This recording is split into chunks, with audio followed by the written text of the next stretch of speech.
ለእናንተ ከ13ቱ ምርጡ ምክር የትኛው ነው? ማለቴ ከ1 እስከ 13 የምትወዱትን ቁጥር ምረጡና የመረጣችሁትን ቁጥር ለመተግበር ሞክሩ። መረጣችሁ? እሺ። አንደኛ፣ ቀንህን ከምትጀምርባቸው ነገራቶች ሁሉ ዚክርና ሰላት ምርጦቹ ናቸው። ሁለተኛ፣ ወንጀል ብትሰራም ባትሰራም ምላስህን ሌት ተቀን አላህን ኢስቲግፋር ከመጠየቅ አይቦዝን። ሶስተኛ፣ በዱዓ አትዘናጋ፣ ለመዳን ወሳኙ መሳሪያ እሱ ነውና። አራተኛ፣ ከመናገርህ በፊት ቃላቶችህን የሚጽፉ መላእክቶች አጠገብህ እንዳሉ አትዘንጋ። አምስተኛ፣ ለዱዓ ምላሽ የምታገኝበትን እድል ሐራም በመብላት አትዝጋው። ስድስተኛ፣ የመጥፎ ጥርጣሬ አባዜ ከሌለብህ ደስተኛ ሆነ ትኖራለህ። ሰባተኛ፣ ያንተ አሮጌ ልብሶች ለደሃ አዳዲሶች ናቸው።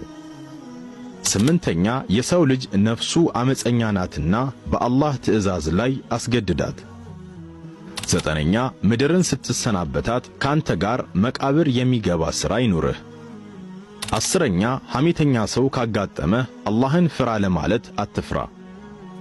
11ኛ፣ የምትቸኩልለት ነገር ሁሉ ከሰላት የሚበልጥ አይደለምና ተረጋግተህ ስገድ።